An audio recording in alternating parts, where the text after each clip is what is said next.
Meron silang ski school. Ayan o, yung mga bata. Mga teacher nila. Mga bata na hindi pa marunong mag-ski. Tinuturuan nila dyan. So ito yung hotel, guys. Ang lamig. Ayan.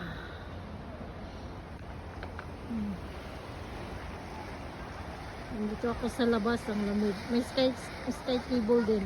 Ayun, hanggang sa tuktok ng bundok. Doon sa bundok yung amo ko nag-i-ski.